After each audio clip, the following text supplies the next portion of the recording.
Hello everyone, कैसे हैं आप सभी का स्वागत करता हूं बैंकिंग क्लब पे। तो दोस्तों, जैसा कि आपको पता है, हम लोग का एक एथमेटिक मैराथन सीरीज चल रहा है, जिसमें अभी तक हम लोगों ने 4 क्लासेस कर लिया है। आज इसका डे 5 है। अगर आपने अभी तक उन चारों क्लासेस को नहीं देखा है तो प्लीज़ पहले उन चारों क्लासेस को देख लीजिए, ठीक है। आज इसका डे 5 है और अप्रोक्सीमेटली हम लोगों ने जो है एथमेटिक के 60+ क्वेश्चंस अभी तक बना लिए हैं। आज फिर से हम लोग नए कुछ क्वेश्चंस बनाएंगे, 15-20 जितना हो सके उतना बनाएंगे क्वेश्चंस, ठीक है। तो आज ये डे 5 है, मतलब 5th क्लास है ये इस सीरीज का। तो चलिए आगे चलते हैं हम लोग बिना टाइम वेस्ट किए। तो यहाँ पे आज का क्वेश्चन के नंबर है 63। तो मतलब लास्ट क्लास में हम लोगों ने 62 क्वेश्चंस बनाए हैं अभी तक, मतलब चारों क्लासेस में, ठीक है। उनको प्लीज देख लीजिएगा आप लोग। अब क्वेश्चन नंबर 63 पे चलते हैं।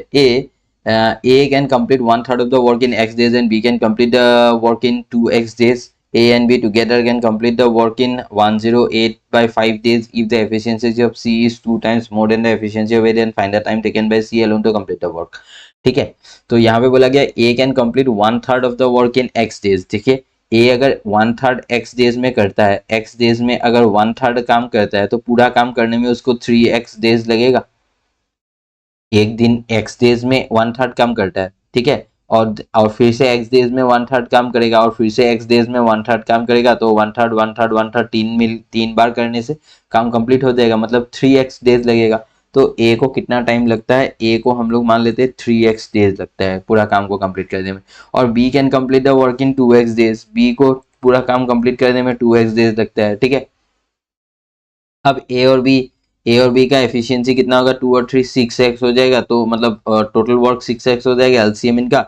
तो 3 से ये 2 आ गया इसका एफिशिएंसी, और इसका एफिशिएंसी 3 आ गया। अब हम लोग को बोला गया है A and B together can complete the work in 108 by 5 days. अभी देखिए, टोटल ए और बी, अगर इसको क्वेश्चन वाला 108/5 को हम लोग ना देखे, तो इससे हम लोग निकाल सकते हैं कि ए और बी टोटल कितना टाइम लेगा। देखिए, टोटल वर्क है 6x डिवाइडेड बाय ए और बी के कंबाइन एफिशिएंसी कितना है? 5। यही हो गया, मतलब ए और बी को कितना टाइम लगेगा, ये हो गया। यही बराबर है किसका? 108/5 के बराबर। ये 5 से ये 5 चला गया, ये 6 से काटा मैंने एक बार, 48 6 8 जार, x इक्वल 18, x इक्वल 18 आ गया, ठीक है। If the efficiency of C is 2 times more than that of A. अभी यहाँ पे क्या बोला है? Efficiency of C is 2 times more बोला है, सिर्फ 2 टाइम्स नहीं बोला। If the efficiency of C is 2 times of A नहीं बोला है, 2 टाइम्स मोर देन ए। तो ए और सी का जो एफिशिएंसी है वो क्या होगा? देखिए, ए का एफिशिएंसी 2 है, तो सी का इसका डबल से भी ज्यादा है, मतलब 2 का कितना हो जाएगा? 5 हो जाएगा, ठीक है। कैसे होगा? मतलब 2 टाइम्स ज्यादा है। ए का 2 टाइम्स क्या है? ए का 2 टाइम्स है 4, इतना ज्यादा है, मतलब, और सॉरी 6 हो जाएगा यार, एक सेकेंड। सी का जो एफिशिएंसी है वो 6 हो जाएगा। कैसे 6 हो जाएगा? मतलब ए का एफिशिएंसी कितना है? 2 है, प्लस सी का ए से कितना ज्यादा है? ए से 2 टाइम्स ज्यादा है। ए से 2 टाइम्स मतलब 4 इक्वल 6। तो मतलब ए और सी का जो एफिशिएंसी का रेशियो है वो 2 और 6 का है, ठीक है। अब बोला है find the time taken by C alone to complete the work. C अकेला कितना टाइम में काम कंप्लीट करेगा? टोटल वर्क कितना है? 6x था, तो 6x मतलब 6 × 18 आ गया, और डिवाइडेड बाय ए का, सी का एफिशिएंसी कितना है? 6, 6 से 6 कैंसिल हो गया, 18 डेज, ठीक है। तो सी अकेला उस काम को कितना दिन में कर लेगा? 18 डेज में। सिंपल सा क्वेश्चन था, थोड़ा सा मतलब जो है क्वेश्चन थोड़ा बड़ा था, मतलब बड़ा नहीं बोल सकता हूँ मैं, लेकिन थोड़ा सा मतलब टाइम खाने वाला क्वेश्चन है ये, ठीक है। तो सबसे पहले आपने क्या करना है? ए और बी का जो नंबर ऑफ डेज है वो दिया हुआ है, एलसीएम लेके आपने ए और बी का एफिशिएंसी निकाल लेना है, उससे आपका एक्स का वैल्यू आ जाएगा। एक बार एक्स का वैल्यू आ गया तो एक सी का जो एफिशिएंसी है वो 2 टाइम्स से ज्यादा है, किससे? ए से। ए से अगर 2 टाइम्स से ज्यादा है तो ए का अगर 2 है तो सी का हो जाएगा 6 हो जाएगा। तो 6 एफिशिएंसी से वो टोटल वर्क कितना दिन में करेगा वो निकाल लेने से आपका काम हो गया, ठीक है। नेक्स्ट क्वेश्चन नंबर 64 पे चलते हैं। The speed of A boat in still water is 2 times more than the speed of the stream. यहाँ पे फिर से बोला है 2 टाइम्स मोर बोला है, ठीक है। 2 times more speed of boat in still water. एक हो गया v और एक हो गया s। v मतलब speed of boat in still water, s मतलब speed of stream. Speed of boat in still water is 2 times more than that of the stream. Stream का अगर x है, मान लेते हैं स्ट्रीम का x है, तो speed of boat in still water क्या हो जाएगा? x प्लस इसका 2 टाइम्स मतलब 2x, मतलब हो जाएगा 3x और x। Speed of boat in still water अगर 3x है तो स्ट्रीम का x है। If the difference between the downstream and upstream speed, is 12। अभी अपस्ट्रीम और डाउनस्ट्रीम और अपस्ट्रीम क्या होगा, v प्लस एस ये हो गया डाउनस्ट्रीम, और v माइनस एस हो गया ये हो गया अपस्ट्रीम। डाउनस्ट्रीम कितना हो जाएगा 4x, और अपस्ट्रीम कितना हो जाएगा 2x। अब इन दोनों का डिफरेंस हम लोग को 12 बोला है, इन दोनों का डिफरेंस है 2x, 2x का वैल्यू 12, x का वैल्यू 6 आ गया, ठीक है 6 kilometre per hour. Find the distance covered by the boat downstream in 7 hours. 7 hours में कितना दूर जाएगा वो निकालना है। डाउनस्ट्रीम स्पीड क्या है 4x, 4x मतलब x का वैल्यू क्या है 6, 6 फॉर द 24, 24 स्पीड में जाएगा 7 घंटा, सॉरी 24 स्पीड में 7 आवर्स जाएगा, 7 टू द 14 28 168, 168 ये किलोमीटर होगा, ठीक है 168 kilometre will be the correct answer। Question number 65 पे चलते हैं next. The ratio of the present age of Mitra to the age of Surya after 3 years is 9:7। देखिए मित्र और सूर्य का एज का रेशियो दिया हुआ है, लेकिन प्रॉब्लम क्या है कि मित्र का प्रेजेंट एज का रेशियो है और सूर्य का 3 साल पहले का है। तो मित्र का मैं 9x मान लेता हूं प्रेजेंट, ठीक है। एक काम करते हैं, एक सेकेंड, ये मित्र है एम, भाई क्या कर रहे हैं, मित्र और ये सूर्य, ठीक है। सूर्य का 3 साल आफ्टर 3 years बोला है और मित्र का प्रेजेंट बोला है। तो मित्र का अगर मैं प्रेजेंट 9 है, रेशियो 9 है तो 9x मान सकता हूं, और सूर्य का ये क्या है 3 साल बाद कितना है 7x, 7x है 3 साल बाद है। तो 3 साल पहले मतलब प्रेजेंट में कितना था 7x माइनस 3 था, ठीक है। And the ratio of the present age of Ravi and Mitra, Ravi and Mitra, देखिए रवि और मित्र का कितना है 2:3। अब देखिए मित्र का यहाँ पे 9x है, इस 3 को मुझे 9x बनाने के लिए 3x से इंटू करना पड़ेगा, तब ये हो जाएगा 9x, और इसको 3x से इंटू करूंगा तो इसको भी 3x से इंटू करना पड़ेगा, तो ये 6x हो जाएगा। तो रवि का कितना आ गया, मतलब तीनों रेशियो को हम लोग कंबाइन करेंगे तो इसका आ जाएगा 6x, 6x 9x और 7x माइनस 3। ये जो पार्ट हो गया ये हो गया इन सबका प्रेजेंट एज, प्रेजेंट एज। अब हम लोग आराम से निकाल सकते हैं the sum of the present age of Ravi and Surya is 62। Ravi और सूर्य का प्रेजेंट एज 62 है, रवि और सूर्य का ऐड कीजिए 7 7 14 7 6 13x माइनस 3 इक्वल 62, तो 13x इक्वल ये 65 हो गया, x इक्वल 5 आ गया, ठीक है। अब बोला है then find the age of Mitra 4 years एगो, मित्र का एज हो जाएगा 9 5 45, मित्र का हो गया कितना 45, और 4 years एगो कितना हो जाएगा -4 equal 41 years। 41 years is the correct answer, option number D पे है, D is the correct answer, ठीक है। चलिए आगे चलते हैं क्वेश्चन नंबर 66 पे। ए shopkeeper sold A refrigerator for ₹3340 and incurred a profit. एक प्रॉफिट इनकर किया है उसने इतने में बेच के। फिर बोला if he sold the same refrigerator for ₹2980 and incurred a profit which is equal to 40% of the total amount of profit incurred initially. तो मतलब एक ही सेम सामान है, मान लीजिए आपने कोई सामान 100 रुपए में खरीदा, ठीक है 100 रुपए में खरीदा, और आपने उसको सेम सामान मतलब को अगर आपने 130 रुपया में बेचा और एक बार 110 रुपया में बेचा, ठीक है, तो दोनों में अलग अलग प्रॉफिट हो रहा है ना, लेकिन आपका जो कॉस्ट प्राइस है वो तो सेम ही है, तो इसमें भी कॉस्ट प्राइस सेम ही रहेगा, लेकिन आपका जो सेलिंग प्राइस है वो अलग अलग रहेगा, और उससे आपका प्रॉफिट भी अलग अलग रहेगा। क्यों? क्योंकि आपने एक बार 130 रुपये में बेचा है, एक बार 110 रुपये में बेचा है। यहाँ पे वही हुआ है, उसने एक रेफ्रिजरेटर खरीद के लाया था कुछ अमाउंट में, उसने क्या किया 3,340 रुपये में बेचा है। अगर वो 2,980 रुपये में बेचता तब उसका प्रॉफिट क्या होता, पहले जितना प्रॉफिट हो रहा था उसका 40% होता, 40% मतलब 2/5, ठीक है। पहले अगर 5 प्रॉफिट हो रहा था तो is equal to 40% of the amount of profit incurred initially, तो अभी 2 का प्रॉफिट हो रहा है, ठीक है। अब प्रॉफिट कितना से घट गया है 3 यूनिट से घट गया है। ये 3 यूनिट ही है जो कि यहाँ ये जितने में बेचा था और जितना कम किया ये है, ठीक है। प्रॉफिट कितना कम हो गया 3 यूनिट, और प्रॉफिट कितना एक्चुअली में कम हो गया है, इतना कम हो गया है, मतलब 3,300 में बेचने वाला सामान को अगर आप 2,980 में बेचेंगे तो कितना प्रॉफिट कम होगा, इधर 20 और ये 360 रुपीज प्रॉफिट कम होगा कि नहीं। अगर आप 3,300 में ना बेच के 2,980 में बेचते हो तो 3,300 में बेचने से जितना मिलता 2,980 में बेचने से उससे 360 रुपये आपको कम प्रॉफिट मिलेगा।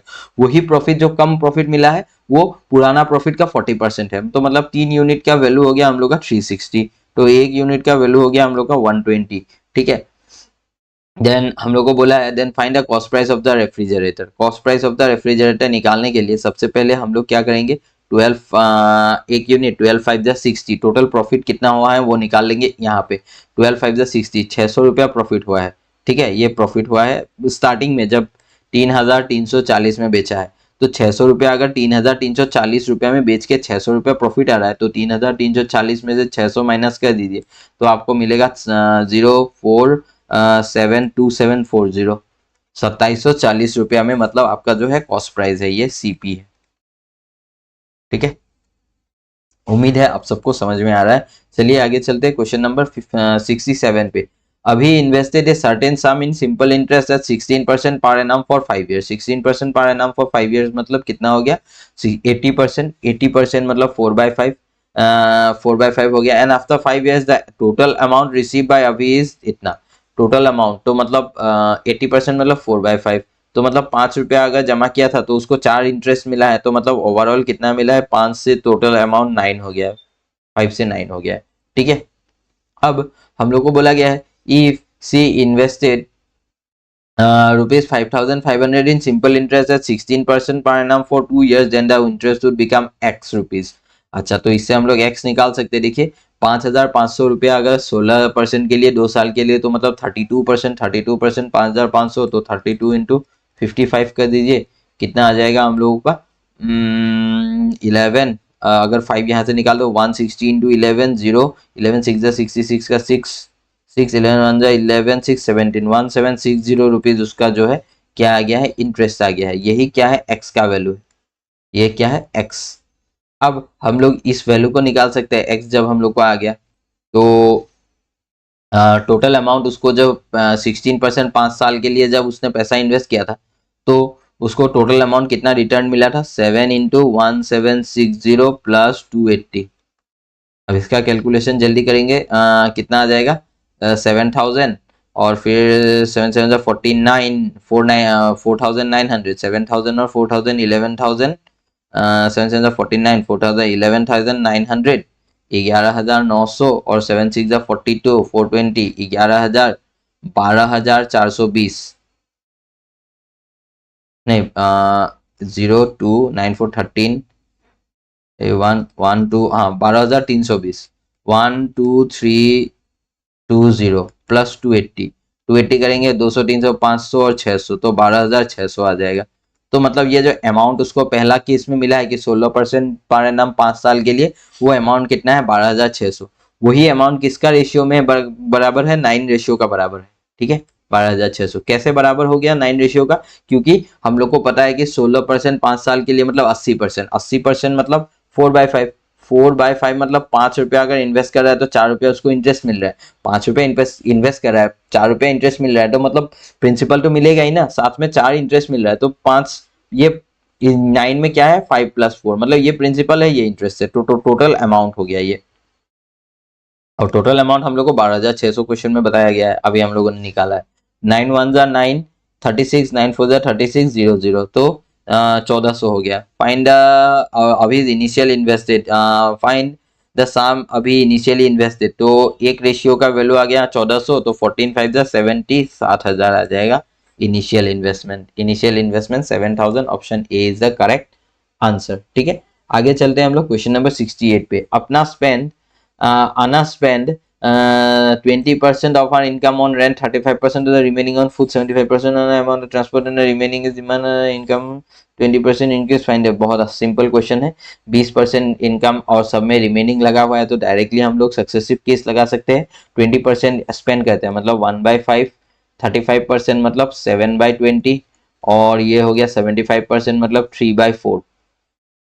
ठीक है, तो मतलब 5 5 रुपया अगर टोटल है उसमें से 1 रुपया वो खर्चा करेगा तो बचेगा कितना, 4 बचेगा, क्योंकि 20% स्पेंड कर रहा है ना, 20% स्पेंड कर रहा है मतलब 5 5 रुपया इनकम है तो 1 रुपया स्पेंड कर रहा है। 20 में से 7 खर्चा करेगा तो 13 बचेगा, 7/20। 4 में से 3 खर्चा कर देगा तो एक ही बचेगा, 1। ठीक है, अब कितना हो गया, ये 4 से ये 4 कैंसिल हो गया, 25 जा 100, 13 1 जा 13, 100 और 13। ठीक है, मतलब ये टोटल इनकम है और ये हो गया सेविंग्स। ठीक है। अब सेविंग्स उसका कितना है, 13 यूनिट हम लोग को मिला है और क्वेश्चन में बोला है 4550। कैंसिल करेंगे, 13 3 जा 39, 65, 13 5 जा 65 0। ठीक है, ये हो गया 3500। अब ये 3500 हो गया एक यूनिट का वैल्यू। हम लोग को टोटल इनकम निकालना है उसका, तो 100 यूनिट है, 100 यूनिट का हो जाएगा 35000, दो जीरो आ जाएगा, मतलब 35,000 उसका टोटल इनकम है। अब हम लोग को क्वेश्चन में बोला गया है कि इफ द इनकम ऑफ अना is increase by 20%, find her new income. 20% अगर इंक्रीज कर देंगे 35,000 का 20% मतलब 7,000 रुपीज, 7,000, 7,000 और इंक्रीज कर देंगे तो उसका नया इनकम क्या हो जाएगा, ₹42,000, जो कि option number B is the correct option, 42,000। ठीक है, आगे चलते हैं हम लोग नेक्स्ट क्वेश्चन नंबर 69 पे। A car took 6 hours to cover a certain distance, while the truck covers half of that distance in 2 hours। एक गाड़ी है, एक कार है जिसको एक डिस्टेंस कवर करने के लिए 6 घंटा लगता है, लेकिन एक ट्रक उसका आधा डिस्टेंस जो है 2 घंटे में कवर कर लेता है, तो मतलब पूरा डिस्टेंस 4 घंटे में कवर कर लेगा। ठीक है, तो हम लोग क्या करते हैं, देखिए कार और ट्रक, ट्रक लिख लिया मैंने।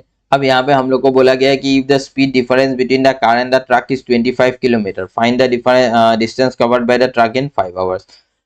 तो इसमें हम लोग को बोला गया है कि सर्टेन डिस्टेंस, मतलब डिस्टेंस कांस्टेंट है, तो हम लोग जो है रेशियो से आराम से बना सकते हैं। देखिए कार जो है, कार का टाइम कितना लगता है, कार को कितना टाइम लगता है, 6 घंटा लगता है, 6 आवर्स। और ट्रक को आधा जाने में अगर 2 घंटा लगता है तो पूरा जाने में 4 घंटा लगेगा, तो इसका रेशियो निकालेंगे, 2 3 जार 2 2 जार, 3:2 रेशियो आ गया टाइम का। अभी डिस्टेंस कांस्टेंट है तो स्पीड का रेशियो क्या हो जाएगा, स्पीड का रेशियो इसका रेसिप्रोकल हो जाएगा, 2:3। ठीक है, जब भी डिस्टेंस कांस्टेंट होता है तो टाइम का रेशियो का उल्टा स्पीड का रेशियो होता है। क्यों, क्योंकि इनवर्स मतलब इनवर्स प्रोपोर्शनल, इनवर्सली प्रोपोर्शनल होता है, मतलब स्पीड बढ़ेगा तो टाइम कम लगेगा ना। आप जितना स्पीड में जाओगे उतना ही कम टाइम लगेगा ना। कोई 100 किलोमीटर आप जा रहे हो, अगर आप 50 की स्पीड में जाओगे तो आपको 2 घंटा लगेगा, और 25 का स्पीड में जाओगे तो आपको 4 घंटा लगेगा। मतलब स्पीड अगर ज्यादा है, स्पीड 50 है तो टाइम 2 आवर्स लग रहा है, स्पीड कम है तो टाइम 4 आवर्स लग रहा है। ठीक है, तो मतलब स्पीड बढ़ता है तो टाइम कम कम हो जाता है, तो ये इन्वर्सली प्रोपोर्शनल है। तो टाइम का जो रेशियो होता है वही उसका उल्टा ही स्पीड का रेशियो होता है। तो इससे हम लोग को कार का स्पीड और ट्रक का स्पीड का रेशियो मालूम हो गया। हम लोग को बोला है कि the speed difference between the car and the truck is 25 kilometre per hour. जो स्पीड डिफरेंस का रेशियो है हम लोग का एक यूनिट है, ये एक यूनिट ही 25 किलोमीटर पर आवर के बराबर है। तो गाड़ी का तो 2 यूनिट है, मतलब 50 किलोमीटर पर आवर, और ट्रक का हो जाएगा 75 किलोमीटर पर आवर। ठीक है, find the distance covered by the truck in 5 hours. अभी ट्रक का जो है स्पीड 75 किलोमीटर पर आवर है, 5 आवर्स में हो जाएगा कितना, 75 into 5, 375 kilometre, 375 kilometre. Option number C is the correct option. ठीक है, आगे चलते हैं, चलिए नेक्स्ट क्वेश्चन नंबर 70 पे। A train crosses a platform in 12 seconds and that train crosses a tunnel in 20 seconds. एक ट्रेन है जो कि एक प्लेटफॉर्म क्रॉस करता है 12 सेकंड में, और वही ट्रेन एक टनल को क्रॉस करता है 20 सेकंड में। If the length of the platform is 133.33% of the length of the tunnel and the length of the tunnel is 200 metre. देखिए प्लेटफॉर्म और टनल, PLTRTUN टनल, इनका जो रेशियो है ऑफ द टनल, टनल का अगर 3 है तो प्लेटफॉर्म का 1 है। ठीक है, अब हम लोग को मालूम है कि ये एक ही ट्रेन है, तो स्पीड तो सेम होगा ना, चाहे वो टनल को क्रॉस करे चाहे वो प्लेटफॉर्म को क्रॉस करे। ठीक है, तो स्पीड कैसे निकालेंगे हम लोग, देखिए train speed equal distance by time. अब हम लोग मैंने मान लिया कि ये जो प्लेटफॉर्म है इसका x है और टनल का जो डिस्टेंस है वो 3x है। ठीक है, तो जब ट्रेन प्लेटफॉर्म क्रॉस कर रहा है, प्लेटफॉर्म जब क्रॉस कर रहा है तो अपना खुद का लेंथ कितना है, ट्रेन का 200 है, तो 200 मीटर तो क्रॉस करेगा ही, प्लस एक्स जो है प्लेटफॉर्म का वो भी क्रॉस करेगा, तो एक्स प्लस 200, ये total distance by time. Time कितना लगा रहा है, 12 सेकेंड। ये क्या आ जाएगा, डिस्टेंस बाय टाइम, मतलब ये स्पीड आ जाएगा। ठीक है, और वैसे ही जब टनल क्रॉस करेगा तो वो 3x डिस्टेंस पहले टनल का क्रॉस करेगा, और अपना डिस्टेंस खुद का तो वो क्रॉस करेगा बाई 20 और 20 सेकंड लगेगा। ये भी स्पीड आ रहा है, और दोनों ही स्पीड एक ही ट्रेन का है, तो स्पीड तो बराबर होगा दोनों स्पीड। ठीक है, तो अभी हम लोग इस इन दोनों इक्वेशन को आराम से सॉल्व करेंगे, बहुत ही सिंपल सा इक्वेशन है, सॉल्व हो जाएगा।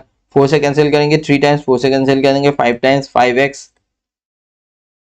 और प्लस 1000 आएगा, और ये 9x प्लस 600 आएगा। उसके बाद क्या हो जाएगा, ये 4x हो जाएगा, 4x और 400, तो x इक्वल 100, x इक्वल आ गया 100। ठीक है, x 100 आ गया, तो मतलब प्लेटफॉर्म का 100 है, तो इसका 300 है। अब हम लोग को find the speed of the train बोला है। Speed of the train, speed of the train या तो यहाँ पे पुट कीजिए, यहाँ तो यहाँ पे पुट कीजिए। ये कितना हो जाएगा, x 100 हो गया, तो 300, 300 डिवाइडेड बाय 12 करेंगे तो 25 मीटर पर second speed. C is the correct option. ठीक है, आई होप आपको समझ में आ रहा है। तो चलिए आगे चलते हैं क्वेश्चन नंबर 71 पे। The volume of a cylinder is 15400 metre cube and the radius of the cylinder is equal to the radius of the circle. एक सिलेंडर का वॉल्यूम दिया हुआ है और उसका जो रेडियस है वो सिलेंडर का रेडियस का इक्वल है, मतलब और सिलेंडर का जो रेडियस है वो एक सर्कल का रेडियस का इक्वल है। और हम लोग को सर्कल का एरिया दिया हुआ है, उससे हम लोग सर्कल का रेडियस निकाल लेंगे और वो रेडियस सिलेंडर का रेडियस के साथ बराबर होगा। और उससे हम लोग जो है क्या निकालेंगे, वॉल्यूम का साथ उसको इक्वेट करके इसका इस सिलेंडर का हाइट भी निकाल लेंगे। तो हम लोग को आराम से जो है एरिया, हम लोग उस find the total surface area of cylinder वो निकाल सकते हैं। ठीक है, तो सबसे पहले हम लोग को बोला गया है कि area of the circle is 616। Area of circle कैसे निकालते हैं, पाई आर स्क्वायर। इसमें फॉर्मूला याद रखना बहुत जरूरी है, वॉल्यूम का, सिलेंडर का वॉल्यूम का, सिलेंडर का एरिया का। ठीक है, मेंसुरेशन में मेन इंपॉर्टेंट पार्ट है जो है फॉर्मूला याद रखना। ठीक है, फॉर्मूला याद है तो आप लोग बना ही लोगे। ठीक है, तो यहाँ पे सर्कल का एरिया क्या होता है, पाई आर स्क्वायर। पाई मतलब 22/7 इंटू आर स्क्वायर इक्वल 616 है। तो इससे कैंसिल करेंगे, 22 से 2 बार गया 44, और 176 8 बार जाएगा। तो आर स्क्वायर इक्वल, ये 28 मतलब कितना, 7 इंटू 4 इंटू, और ये 7 नीचे से ऊपर चला जाएगा तो इंटू 7। दो आर, आर रेडियस कितना हो जाएगा, 2 7 में से एक 7 आ गया और एक 2 आ गया 4 में से, तो रेडियस इक्वल 14 आ गया, आर 14। ठीक है, अब आर जब 14 आ गया तो हम लोग इसमें पुट करेंगे volume of cylinder. Volume of cylinder का फॉर्मूला क्या होता है, pi R square H, pi R square H. तो 22/7 इंटू आर स्क्वायर मतलब 14 इंटू 14 इंटू एच इक्वल 15400। तो इससे हम लोग 22 से इसको कैंसिल करेंगे, ये जाएगा 7 टाइम्स, 700 आ गया। 7 से ये 2 बार चला गया, 14 से 700 को जाएगा, 14 5 से 70 050, और 2 से ये 50 जाएगा 25 बार। तो हाइट कितना आ गया, 25, 25 मीटर। अब हम लोग आराम से निकाल सकते हैं area of the total surface area of cylinder. Total surface area of cylinder का फॉर्मूला क्या है, 2 pi R into R plus H. ठीक है, 2 इंटू 22/7 इंटू आर कितना है 14, और 14 प्लस 25 39। ये इससे 2 बार चला गया, और यहाँ पे 22 के मैं 2 निकाल लूंगा तो 2 2 2 8, 8 इंटू 11 इंटू 39। तो पहले 8 इंटू इन दोनों को इंटू कीजिए, और यूनिट डिजिट से बनेगा क्या देखते हैं। चलिए, 9 1 जा 9 8 जा 72 का 2 लास्ट में 2 आएगा, लास्ट में 2 एक ही नंबर पे है, ऑप्शन नंबर बी। और नॉन ऑफ दीज भी है तो हम लोग और आगे चेक कर लेंगे। तो इससे क्या करते हैं हम लोग, पहले 8 8 3 जा 24, 240, 8 9 जा 72, तो 2 7 4 7 8 9 10 11 1 1 3 1 2 इंटू 11। तो ये आएगा 2 3 4 3 3 4 3 2। ठीक है, करेक्ट है, 3 4 3 2, option number B is the correct option. ठीक है, चलिए आगे चलते हैं नेक्स्ट क्वेश्चन में। इसमें फॉर्मूला इंपॉर्टेंट है, थोड़ा सा लेंदी होता है लेकिन बन जाता है। ठीक है, मेंसुरेशन के क्वेश्चंस ऐसे ही होते हैं। आगे चलते हैं हम लोग। The average number of children in town P Q and R is 710 and the number of children in town P is 420 more than the of town R. If the average number of children in Q and R is 610, find the total number of children in P and Q. ठीक है, 3 town है, P Q और are. इनमें जो total है वो है 710, मतलब एवरेज है, तो टोटल हो जाएगा 2130। अब हम लोग को बोला गया है कि इफ द पी में कितना है 420 ज्यादा है देन आर, आर से कितना ज्यादा है, पी में 420 ज्यादा है। ठीक है, और फिर बोला if the average of the number of children in Q and R is 610, 610 है क्यू और आर में, क्यू और आर में मिला के अगर 610 है एवरेज, तो मतलब टोटल हो गया 1220 हो गया। 1220 अगर क्यू और आर में है, 1220 इसमें से घटा देंगे, 2130, 2130 से 1220 घटा देंगे तो कितना आ जाएगा हम लोग का, 019, 910 आ गया पी में, 910 पी में आ गया। अब हम लोग ये स्टेटमेंट पे आएंगे, P is 420 more than that of R, R से 420 ज्यादा है, तो 910 में से 420 घटाएंगे तभी तो हम लोग को R मिलेगा ना। इसमें 400 घटाया मैंने 510 और 20 घटा दिया मैंने तो 490 आ गया 490। अब यहाँ पे देखिए Q और R का टोटल कितना था 1220, उसमें से 490 घटा दूंगा तो ये हो जाएगा 730। ठीक है, अब हम लोग को क्या निकालना है, find the total number of children in town P and Q। P और Q का टोटल निकालना है, 900 700 1600 30 और 10 40 1640। ये हो गया P प्लस Q का। ऑप्शन किसमें है, option number B is the correct answer. ठीक है, सिंपल क्वेश्चन था। आगे चलते हैं हम लोग क्वेश्चन नंबर 73 पे। 156 liter of mixture contains milk and water with 2.5 m plus 10 liter of water and 5m minus 4 liter of milk. If 52 liter of mixture is removed and a certain quantity of water is added, then final ratio of milk and water is 3:4. Sorry, water and milk is 3:4. Find out the water, how much water should be added. ठीक है, तो पहले तो इस m का value निकालना होगा। ये जो m दिया हुआ है ना 2.5m और ये 5m, इसका वैल्यू निकालते हैं। टोटल इनिशियल मिक्सचर कितना है 156 और उसमें से पानी इतना है और मिल्क कितना है, तो पानी और मिल्क को मिला के तो मिक्सचर बना है, तो इनका टोटल करेंगे तो मिल्क है 5m माइनस 4 और वाटर है 2.5m प्लस 10, तो इनको ऐड करेंगे तो 7.5m आएगा और ये प्लस 10 माइनस 4 प्लस का 6 आ गया इक्वल, ये इसका वैल्यू ही कितना है 156 है। तो इससे हम लोग इसको माइनस करेंगे 7.5m इक्वल 150, तो ये जाएगा हम लोगों का 20 बार 20 टाइम्स, तो m इक्वल कितना आ गया 20। अब m जब 20 आ गया तो यहाँ पे मिल्क है, यहाँ पे वाटर है, ध्यान रखना है वाटर मिल्क का ये है और वाटर का ये है। ठीक है, मिल्क कितना है 5m मतलब 25 द 100 माइनस 4 96 मिल्क है, 96 अगर मिल्क है टोटल 156 में से, तो यहाँ पे 60 आ जाएगा वाटर। अब इनका रेशियो निकालेंगे हम लोग कैंसिल करके, कितना आ जाएगा 12 8 द 96 12 5 द 60। ठीक है, इतना इस रेशियो में है। अब इससे हम लोग ने क्या निकाला 52 लीटर ऑफ मिक्सचर निकाल दिया है, माइनस 52 कर दिया है। तो अगर 52 लीटर 8:5 रेशियो में 52 लीटर को निकालेंगे तो 13 रेशियो से 4 टाइम्स 8 4 यहाँ से 32 मिल्क निकलेगा और 20 वाटर निकलेगा, क्योंकि 8:5 रेशियो में है ना। ओवरऑल रेशियो जो है 8:5 मतलब 13 पार्ट टोटल है और टोटल 52 निकाल रहे हैं हम लोग, तो मतलब एक पार्ट का वैल्यू है कितना 4, तो 8 पार्ट का वैल्यू 32 होगा और 5 पार्ट का वैल्यू 20 होगा। ठीक है, अब 52 में जब हम लोगों ने निकाला तो मतलब इस 96 में से कितना मिल्क निकल गया -32 हो गया और इस 60 में से कितना पानी निकल गया -20 निकल गया। तो अब रिमेनिंग कितना बचा हुआ है, यहाँ पे हम लोग का बचा हुआ है 64 और यहाँ पे हम लोग का बचा हुआ है 40। ठीक है, मैं यहाँ लिख रहा हूँ। ठीक है, 60 अभी रिमेनिंग है 64 और 40। ठीक है, अब यहाँ पे कुछ पानी ऐड किया गया है। ठीक है, remove 52 litre mixture is remove and certain quantity of water is added, कुछ पानी ऐड किया गया है। अब जाके रेशियो क्या बना है, water to milk is 3:4, water to milk is 3:4 मतलब मिल्क टू वाटर 4:3 हो गया है। ठीक है, अब यहाँ पे देखिए ये 4 रेशियो, मिल्क में तो कोई चेंजेस नहीं हुआ है, मिल्क को ना तो ऐड किया है। ठीक है, मिल्क तो हम लोगों ने ऐड नहीं किया है। ये 52 लीटर निकालने के बाद 64 और 40 जो मिला है इसमें हम लोगों ने सिर्फ पानी ऐड किया है। ठीक है, मिल्क का रेशियो में तो कोई चेंजेस नहीं होगा, तो मिल्क का 4 रेशियो में 64 है मतलब एक रेशियो का बराबर, एक रेशियो कितना बराबर हो जाएगा 16। तो ये जो 3 है ना, ये 3 का वैल्यू भी किसके बराबर हो जाएगा 48 के बराबर, 16 इंटू करने से। ठीक है, 16 इंटू जब करेंगे तो ये 48 होगा। ठीक है, अब यहाँ पे मुझे क्या मिल रहा है 64 और 40, 40 से 48 होने के लिए मुझे ये x का वैल्यू क्या पुट करना पड़ेगा 8 लीटर। ठीक है, 8 litre. Find out how much water should be added, तो how much water should be added, ये है option number D is the correct option 8 litre. ठीक है, अच्छा क्वेश्चन था ये। ठीक है, very good question. Next question number 74 पे चलते। 360 toffees are divided among P, Q, R and S such that the toffees divided between P and Q are in the ratio इतना Q and R 2:5 and R and S then they find the total number of। ठीक है, तो हम लोग लिख लेते हैं पहले P, यहाँ पे Q, यहाँ पे है R और यहाँ पे है S।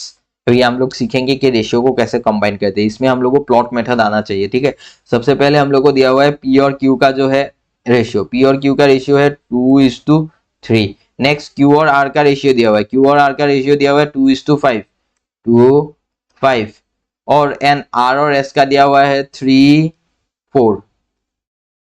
ठीक है, अब हम लोग को प्लॉट मेथड लगाना है। इसमें प्लॉट मेथड रेशियो में कैसे लगाता है, देखिए जो प्लेसेस एम्प्टी है, ये प्लेस एम्प्टी है, इसमें ये प्लेस और ये प्लेस एम्प्टी है, इसमें सेकेंड वाला लाइन में स्टार्टिंग और लास्ट वाला एम्प्टी है, और थर्ड वाला लाइन में पहला दो प्लेस एम्प्टी है।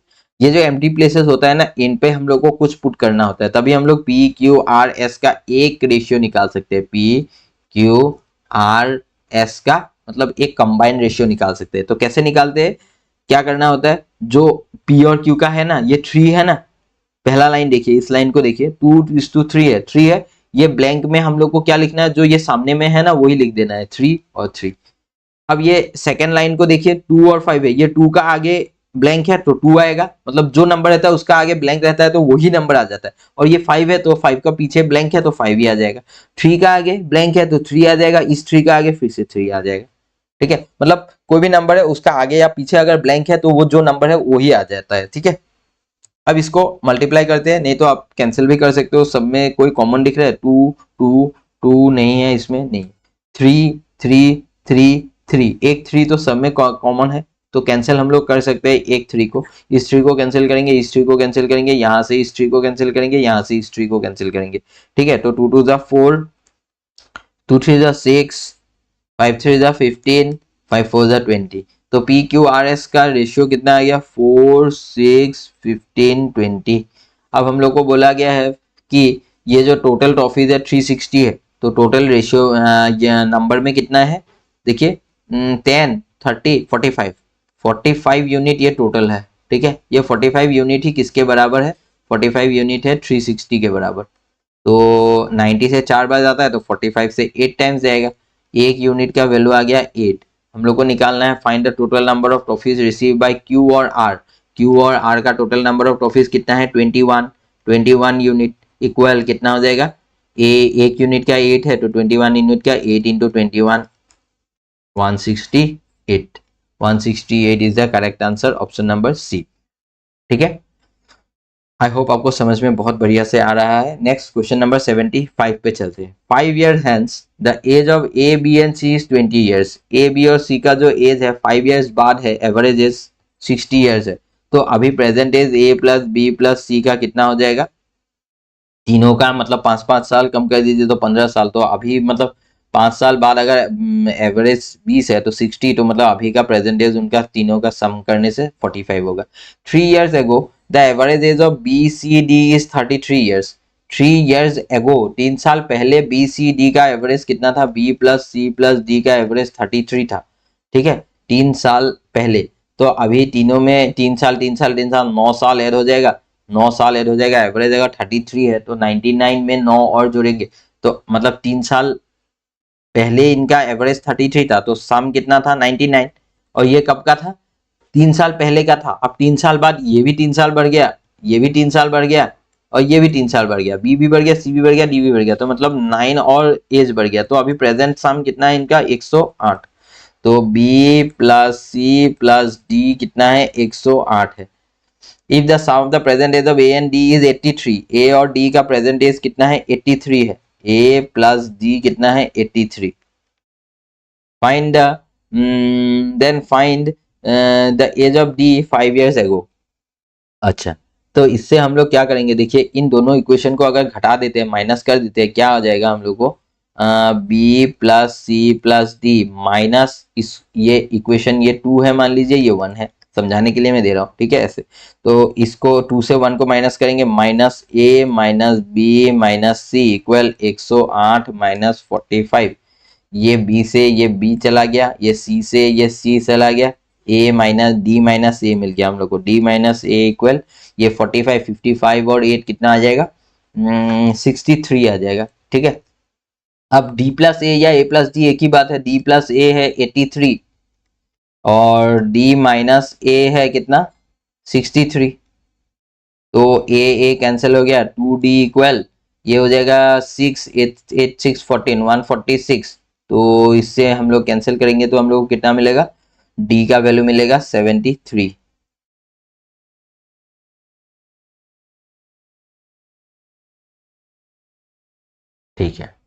73 मिल गया डी का एज।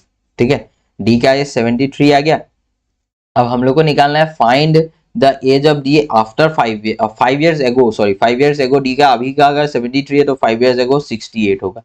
ठीक है, 68 इज द करेक्ट आंसर। तो आई होप यहां तक आपको बहुत क्लियरली समझ में आ रहा है। आगे चलते हैं हम लोग क्वेश्चन नंबर 76 पे। तो इसमें क्या बोला गया देखिए, boat P covers 105 kilometre upstream in 7 hours and the speed of the boat P in still water is 6 times the speed of stream. 105 kilometre upstream अगर चलता है 7 आवर्स में तो अपस्ट्रीम स्पीड कितना हो जाएगा, एक second, v minus S, V minus S 7 से कैंसिल करेंगे इसको, 7 1 7 7 5 35, 15 किलोमीटर पर आवर जो है अपस्ट्रीम स्पीड हो गया। और फिर बोला है कि the speed of boat in still water is 6 times the speed of the stream. और v और s का रेशियो हम लोग को दिया हुआ है कि 6 टाइम्स है, मतलब ये अगर 1 है तो speed of boat in still water 6 है, तो डाउनस्ट्रीम स्पीड अपस्ट्रीम स्पीड का कितना हो जाएगा, 5 रेशियो हो जाएगा। v माइनस एस 5 हो जाएगा और v प्लस एस का रेशियो हो जाएगा 4, और सॉरी 7। अब हम लोग को ये जो v माइनस एस है यही 15 मिला है, मतलब 5 यूनिट जो है 5 रेशियो, इसका वैल्यू क्या है 15 किलोमीटर पर आवर। तो एक का वैल्यू हो गया 3, तो इसमें 6 3 18, ये हो गया 3, ये हो गया 15 और 7 3 ये हो गया 21। तो हम लोग को speed of boat, speed of stream, upstream, downstream सब कुछ मिल गया है। And the speed of boat Q, ये सारा जो मिला है हम लोग को डाटा, ये किसका है, पी का है। ठीक है, ये पी, बोट पी। अब बोला है कि boat Q and the speed of boat Q in still water is same as the downstream speed of P. Downstream speed of P, boat Q का लिखते हैं हम लोग, बोट क्यू का यहाँ पे V S, v minus S और v plus S सब निकालेंगे। ठीक है, बोला गया है कि speed of boat in still water मतलब v is same as the downstream speed of p। Downstream speed of p मतलब 21, तो इसका स्पीड ऑफ मतलब स्टिल वाटर का जो स्पीड है वो बोट p का डाउनस्ट्रीम के बराबर है। ठीक है, then find the time taken by q to cover 140 kilometre downstream. अब स्ट्रीम तो सेम ही है, बोला है इन द सेम स्ट्रीम बोला है। ठीक है, स्पीड ऑफ स्ट्रीम कितना था 3, तो 3 ही रहेगा। तो इसमें अपस्ट्रीम कितना हो जाएगा, v माइनस एस हो जाएगा हम लोग का 18 और v प्लस एस हो जाएगा हम लोग का 24। Find the time taken by boat Q to cover 140 kilometre downstream in minutes. 140 kilometre downstream जाना है कितना स्पीड में, v प्लस एस 24 स्पीड में। ठीक है, 24 ये स्पीड जो है ये हम लोगों को किलोमीटर पर आवर में ही मिला है। ठीक है, तो इसको हम लोग निकाल लेते हैं, स्पीड कितना आ जाएगा हम लोगों का 24, अच्छा और 24 होगा ना डाउनस्ट्रीम स्पीड इन डाउनस्ट्रीम की 24। ठीक है, 4 से 4 4 3 12, 4 6 4 3 12, 20 4 5 20, 35/6 ये हो गया, आवर में आ गया। इसको मिनट में ले जाने के लिए इंटू 60 करेंगे तो ये 10 टाइम्स जाएगा, तो 350 मिनट आ जाएगा हम लोग का। 350 minute is the correct answer, जो कि ऑप्शन नंबर ए पे है। हम लोग को बोला गया था ना कि इन मिनट पे निकालना है, तो 350 मिनट। ठीक है, सबसे पहले हम लोगों ने क्या किया, पी का speed of boat in still water, speed of stream, upstream downstream सब कुछ निकाल लिया। फिर उसका जो क्यू का जो डाउनस्ट्रीम, सॉरी क्यू का जो speed of boat in still water है वो पी का डाउनस्ट्रीम स्पीड के बराबर है, तो ये 21 हो गया, क्योंकि पी का डाउनस्ट्रीम 21 है, तो पी का डाउनस्ट्रीम 21 है, तो क्यू का नॉर्मल जो स्पीड होगा स्टिल वाटर में वो 21 हो जाएगा। उसके बाद बाकी सभी हम लोगों ने निकाल लिया, क्योंकि ये सेम स्ट्रीम में बोला है ना, तो उससे हम लोग को 140 किलोमीटर डाउनस्ट्रीम जाने में क्यू को कितना टाइम लगेगा वो निकाल लिया हमने 35/6। इसको आवर में था ये, इसको मिनट में ले गया तो इंटू 60 कर दिया, आंसर आ गया। Next question number 77, a mixture of milk and water contains A mixture of milk and water contains 8 liters of water. On adding 6 liters of water and 5 liters of milk, the amount of milk becomes 75% of the new mixture.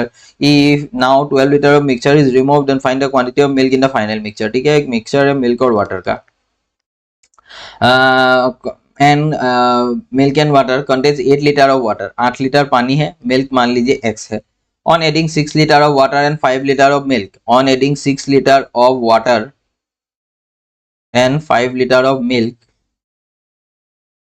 The amount of milk becomes 75%, मतलब milk जो है ये 3:4, milk 75% मतलब three part total का, और एक part पानी हो गया है। ठीक है, तो यहाँ पे हम लोग का एक पार्ट पानी है, तो ये टोटल कितना हो जाएगा, 8 + 6 14, ये 14 हो गया, और ये x+5 हो गया, और इसका रेशियो है इस 75% ऑफ द न्यू मिक्सचर। 75% मतलब 3/4, टोटल मिक्सचर अगर 4 है तो उसमें 3 कितना है, 3 क्या है, 3 मिल्क है, तो वाटर कितना होगा, 1 यूनिट। ठीक है, वाटर 1 यूनिट हो गया। ये जो वाटर 1 यूनिट है ये 14 के बराबर है, 1 यूनिट के बराबर 14 है, तो 3 का बराबर कितना हो जाएगा, 42 हो जाएगा। तो x का वैल्यू आ जाएगा हम लोगों का 37।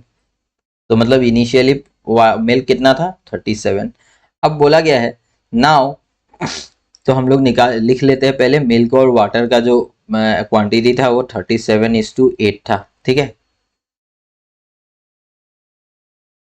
Now 12 litre of mixture is removed, then the quantity of milk in the final mixture. अब 12 लीटर यहां से निकाला गया है। अच्छा,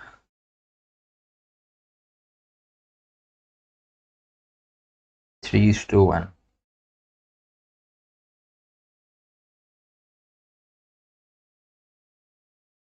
एक सेकेंड। अच्छा, तो इससे हम लोग को मिला 37 और 8।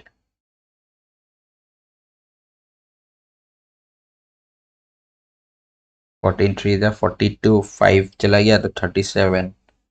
37 और 8 में से अगर 12 लीटर निकलेगा, 4 रेशियो में 12 लीटर। अच्छा, तो नया नया हम लोग को रेशियो लिखना होगा ना, 42 और 14। ठीक है, तो इससे हम लोग निकालेंगे 42 14। एक्स का वैल्यू निकालने का जरूरत नहीं था, ये 42 टोटल लीटर हो गया और ये 14 लीटर हो गया। मिल्क 42 है और वाटर 14 है। ठीक है, अब यहाँ पे now 12 litre of mixture is removed, यहाँ से 12 लीटर निकाल दिया गया। मतलब ये किस रेशियो में है, 3:1 रेशियो में है। 3:1 रेशियो में अगर 12 लीटर निकाल देगा तो 4 रेशियो वैल्यू 12 हो गया, तो 3 9 मिल्क निकल जाएगा, और जो है 3 वाटर निकल जाएगा। तो 9 अगर मिल्क निकल गया तो 42 में से 9 निकल गया तो 33 मिल्क बच गया, और 14 में से 3 निकल गया तो 11 वाटर बच गया। तो find the quantity of milk in the final mixture, 33 litre. 33 litre, option number B is the correct answer. ठीक है, तो मेरे को लगा था कि ये लाइन जो है ये एक्स्ट्रा एक ऐसा लाइन था, तो हम लोग को फिर से ये स्टार्टिंग वाला जो इनिशियल मिक्सचर था उसको लेके ही निकालना था, लेकिन नहीं, यहाँ पे पहले 2 स्टेप हो रहा है। मतलब पहले 6 लीटर पानी और 5 लीटर मिल्क ऐड किया, फिर जो रेशियो मिला ना उसमें फिर 12 लीटर ऑफ मिक्सचर रिमूव किया। ठीक है, चलिए आगे चलते हैं हम लोग नेक्स्ट क्वेश्चन नंबर 78 पे। A person invested rupees x on scheme p for 2 years at 10% compound interest, and also he invested rupees x plus 500 for 2 years at 12% simple interest. If the interest received from the scheme q is 150 more than that of scheme p, q में जो मिला वो 150 ज्यादा है p से, तो p में देखिए 10% कंपाउंड कंपाउंडेड। ठीक है, 2 साल के लिए, 2 साल कंपाउंडेड 10% मतलब 21%, 21% ऑफ एक्स, 21% ऑफ एक्स, ये हो गया पी से, पी स्कीम पी। और स्कीम क्यू का क्या होगा, देखिए स्कीम क्यू में क्या होगा कि 12% 2 साल के लिए, तो मतलब 24%, 24% ऑफ अमाउंट क्या है, x+500, x+500। तो ये हम लोग को क्या मिलेगा, ये हो गया क्यू का। ठीक है, अब ध्यान से देखिए Q माइनस पी का डिफरेंस क्या है, इंटरेस्ट रिसीव का 150 है। तो मतलब यहाँ पे इन दोनों का अगर हम लोग डिफरेंस निकालेंगे तो क्या आएगा, 24% ऑफ एक्स और 24% ऑफ 500। इसमें क्या आएगा, देखिए 24% ऑफ एक्स, इसको मैं ऑर्डरली कर सकता हूँ, 24% ऑफ एक्स प्लस 24% ऑफ 500, मतलब 24 इंटू 5 120, ये आ गया, ये क्यू का आ गया टोटल। और उसमें से मुझे घटाना है पी का 21% ऑफ एक्स। ठीक है, तो 24% of x minus 21% of x कितना हो जाएगा, 3% ऑफ एक्स प्लस 120 इक्वल 150। इन दोनों का डिफरेंस तो यही है ना। अब 120 इधर चला जाएगा, और सॉरी 3% ऑफ एक्स आएगा ये, एक सेकेंड, 3% ऑफ एक्स, ठीक है, मतलब 24% of x minus 21% of x, 3% of x रहेगा, और ये 120 है, तो 120 को इधर भेजूंगा, 3/100 ऑफ एक्स इक्वल 30, 3 से ये गया 10 बार, एक्स इक्वल 1000, 1000, ठीक है। अब x 1000 मिल गया, then find the total amount invested by the person in both the schemes. पहला स्कीम में उसने x अमाउंट इन्वेस्ट किया था, मतलब 1000, और दूसरा स्कीम ने उसने 1500 इन्वेस्ट किया था, x प्लस 500, तो 2500 रुपया उसका टोटल इन्वेस्टमेंट था। 2500 is the correct answer, option number B, ठीक है। आगे चलते हैं क्वेश्चन नंबर 79 पे। A and B started a business with an initial investment of rupees 1300 and 1800. After 6 months, C joined the business with an investment of 1400 and if at the end of the year the profit share of C is 1400, 500. बहुत ही simple question है, A B C लिखना है हम लोग को। पहले तो ये 20 20 और 20 कैंसिल कर दीजिए। 13 18 और ये 14 है। At the end of year C ने 6 महीना बाद ज्वाइन किया है, तो C का टोटल 6 महीना ही होगा। C joined the business and investment if at the end of the year the profit share, तो इसने 12 इसने 12, तो 2 2 1 1, ये 2 और ये 2, तो हम लोग का टोटल कितना आ जाएगा? 2 इसमें है, इसमें है, इसमें है, 2 एक और कैंसिल करेंगे, यहाँ से 2 गया, यहाँ से ये 9 हो गया, और यहाँ से ये 7 हो गया, तो 13 18 और ये 7 इस रेशियो में आया है। तो अभी C का प्रॉफिट शेयर बोला है कि 1400 है, 1400, तो 200 आ गया, एक रेशियो का वैल्यू 200, एक unit 200। Find the difference between the profit share of A and B. A और बी का प्रॉफिट शेयर का डिफरेंस कितना रेशियो का है? 5 रेशियो, 5 रेशियो मतलब 1000। एक रेशियो का वैल्यू अगर 200 है, 5 रेशियो का 1000, 1000, option number C is the correct answer, ठीक है। क्वेश्चन नंबर 79 ये भी हो गया। लास्ट क्वेश्चन पे चलते हैं, क्वेश्चन नंबर 80, ये आज का लास्ट क्वेश्चन है। इसके आगे भी क्वेश्चन है, लेकिन हम लोग क्लास को एंड अप करेंगे, क्वेश्चन नंबर 80 तक ही आज बनाएंगे, ठीक है। इसमें क्या बोला गया, देखिए, pipe P and Q together can fill 1/4 of the tank in 1/2 hours, ठीक है। 1/2 मतलब कितना? 3/2 आवर्स में 1/4 फिल करता है 3/2 आवर्स में, ठीक है। तो पूरा फिल करने में कितना टाइम लगेगा? इंटू 4 कर देंगे, तो 3 2 6 आवर्स। तो P प्लस Q पूरा फिल करने में उसको कितना घंटा लगता है? 6 घंटा लगता है। मतलब एक 1/4 अगर उसको 1.5 घंटा लगता है, तो ये 1/4 है, 25% फिल करने में मतलब उसको 1.5 घंटा लगता है, तो 50% फिल करने में उसको 3 घंटा लगेगा। 50% भरने में अगर 3 घंटा लगता है, तो 100% भरने में 6 घंटा लगेगा, ऑब्वियस सी बात है। तो क्या करना है हम लोग को? बस 1/4 पार्ट फिल करता है, कितना टाइम में? 3/2। अब इस 4 को यहाँ मल्टीप्लाई कर दीजिए, बस आ गया answer. And pipe P and R together can fill 2/5 of the tank in 3.6 hours. अभी देखिए 2/5 फिल करता है 3.6 आवर्स से। पहले तो ये 2 से ये 1.8 आएगा, 18 5 90, 9 घंटा लगता है, मतलब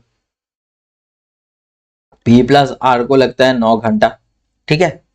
फिर if pipe P Q R together can fill the tank in 4 1/2 hours. P plus Q plus R पूरा टैंकी को फिल करता है कितना टाइम में? 4 1/2 आवर्स। 4 1/2 आवर्स मतलब 9/2, 9/2 4.5 घंटा। Then how many hours P will fill the tank. अब इसमें एलसीएम ले लीजिए, 9 2 18 का, 18 का, 18, तो ये 3 बार गया, ये 2 बार गया, और ये 2 दूनी 4 बार, ये 4। अब देखिए P और Q का कितना है? 3 है। हम लोग को क्या चाहिए? P का चाहिए। P का एफिशिएंसी के लिए पहले P और Q में से R अगर निकाल लेंगे, P और Q को यहाँ पुट करेंगे। देखिए P और Q का एफिशिएंसी 3 है, ये P और Q का अगर 3 है, तो R का 1 होगा कि नहीं? तभी तो ये टोटल 4 होगा ना, R का 1 है। अब इस लाइन को देखिए, P और R का कितना है एफिशिएंसी? 2 है। R का अगर 1 है, तो P का भी 1 होगा। तो P Q R का जो एफिशिएंसी है वो क्या है? R का 1, P का 1 और Q का 2, ठीक है। अब हम लोग को पूछा गया है कि P को हाफ टैंक फिल करने में कितना टाइम लगता है? How many hours pipe P fill half of the tank. Half of the tank मतलब टोटल टैंक कितना है? 18। हाफ टैंक मतलब 9 फिल करेगा एक एफिशिएंसी से, तो 9 घंटा लगेगा, ठीक है। 9 घंटा, ऑप्शन नंबर डी पे है, D is the correct answer. तो यहां तक हम लोगों ने 80 क्वेश्चंस बना लिया है। ठीक है, आज डे 5 था इसका, टोटल 80 क्वेश्चंस आपको पूरा देख लेना है। अगर आपको ये वीडियो पसंद आया है तो प्लीज वीडियो को लाइक कर दीजिए और अपने दोस्तों के साथ शेयर कर दीजिए। आज का सेशन यहीं पे एंड करते हैं हम लोग। थैंक यू एवरीवन, मिलते हैं नेक्स्ट क्लास।